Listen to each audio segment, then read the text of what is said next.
नमस्कार, आप देख रहे हैं चाणक्य न्यूज और मैं हूं आपके साथ मानवी ठाकुर। आज की कुछ खास खबरें। ब्रह्मपुरी तालुका के अलग अलग गांवों की महिला किसानों ने सैगाटा में Gose Khurd right canal divisional office के सामने आमरण अनशन शुरू कर दिया है।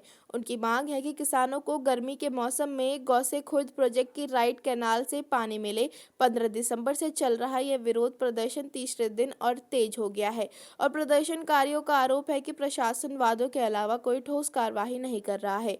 खेंड, मौसी, खंडाला, धोरपा, इरवा, टेकड़ी और कलेटा, लखनपुर, चांदली, कहाली, बोड़ेगांव, मरार, मेंढा जैसे गांव के महिला और पुरुष किसान इस विरोध प्रदर्शन में शामिल हुए हैं। यह भूख हड़ताल महिला शेतकरी संघर्ष समिति सरपंच दीक्षा भजनकर के नेतृत्व में कर रही हैं और इससे अलग अलग राजनीतिक पार्टियों का भी समर्थन मिला हुआ है। किसान इस बात से परेशान है कि प्रोजेक्ट के 30 से 35 साल बाद भी काम अधूरा है।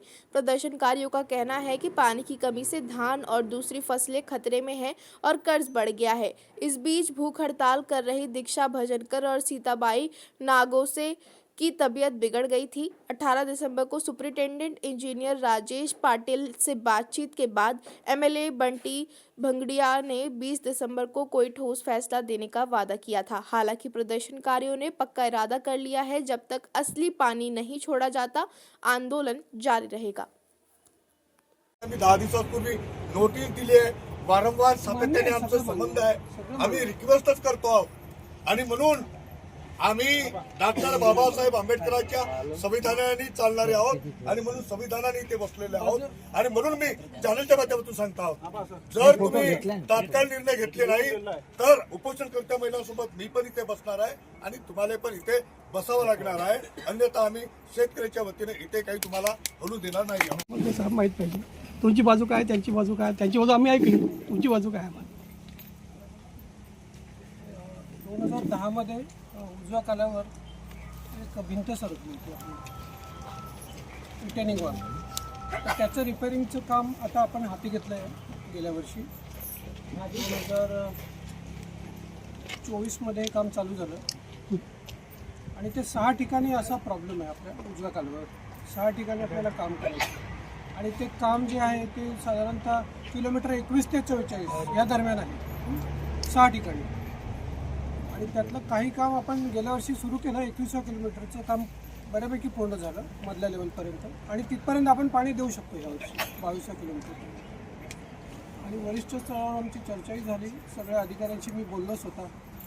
तर आमचा असं निर्णय झाला की हे एवढं महत्त्वाचं काम आहे की याच्यानंतर 50 वर्ष पुन्हा चालवायला आपल्याला काहीच होणार नाही, म्हणून हा परमनंटली हा सोल्युशन आहे आपलं। तर हे काम 24 महिन्याचं आहे, म्हणजे 2 वर्षाचं, अजून त्याचा पिरियड चालू आहे।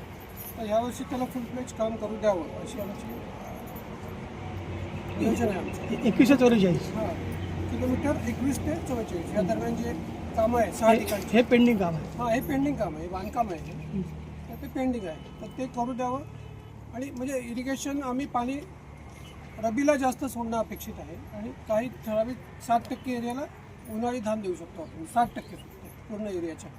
तर गोसीखुर्दमध्ये जवळपास 2 लाख हेक्टर क्षेत्र आहे गोसीखुर्दला। 2,50,000 हां, ते सिंचन क्षमता आहे, पण ॲक्च्युली क्षेत्र 2 लाखाच्या आसपास आहे जमीन। आणि चंद्रपूर जिल्हा, भंडारा जिल्हा आणि नागपूर जिल्हा असं 3 जिल्ह्यामध्ये हे पूर्ण क्षेत्र सामावलेलं आहे।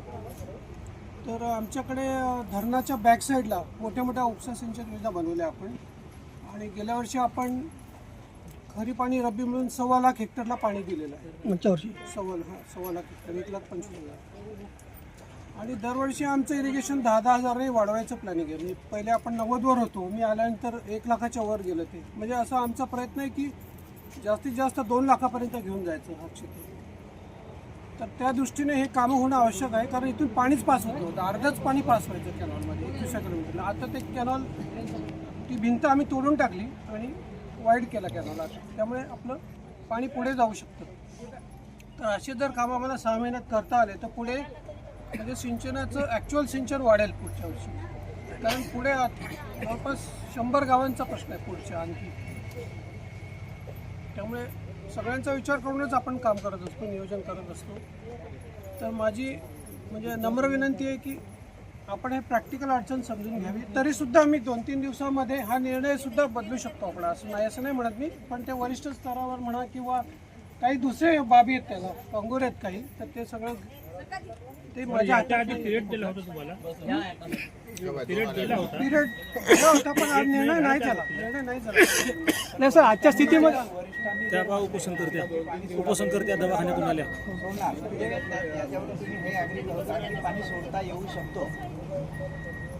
बघा, जगात सगळंच अशक्य आहे, सगळं काय अशक्य आहे जगात. नाही सर, यांची मागणी जी आहे का नाही 45 किलोमीटरपर्यंत पाणी सोडण्याची, आजच्या स्थितीमध्ये जी काही कंडिशन असेल कॅनलची, नाही का, त्या स्थितीमध्ये तुम्ही पाणी सोडू शकत नाही का? काम होणार नाही हा प्रश्न आहे फक्त. नाही तर यावर्षी त्या सोडा, पुढच्या वर्षी तुम्ही काम सुरू करा.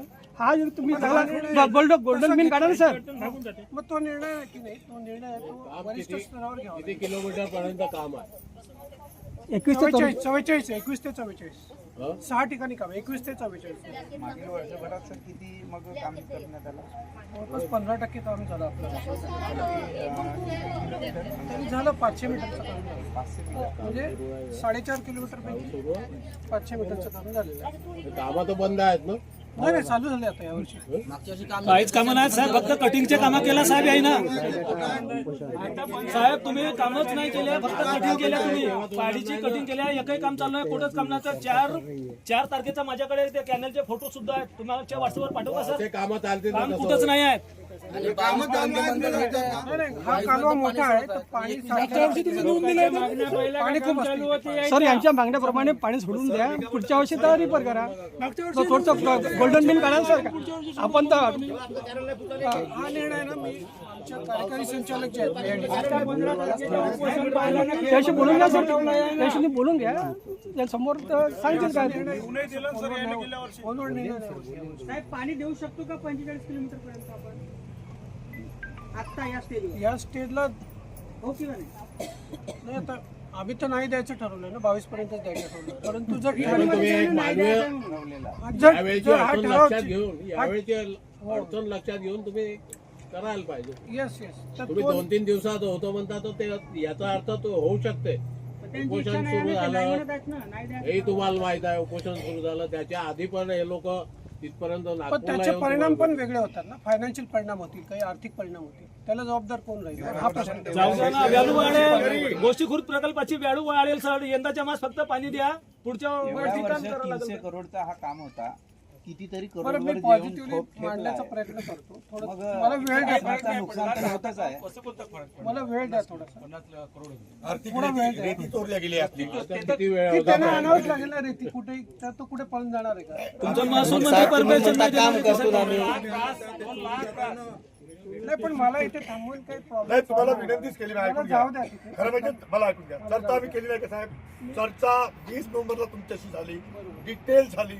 मंत्र्याशी बोलावी असं सांगितलं, वरिष्ठाशी बोला असं सांगितलं. आज 18 डिसेंबर आहे, म्हणजे एक मिनिट फक्त 2 दिवस.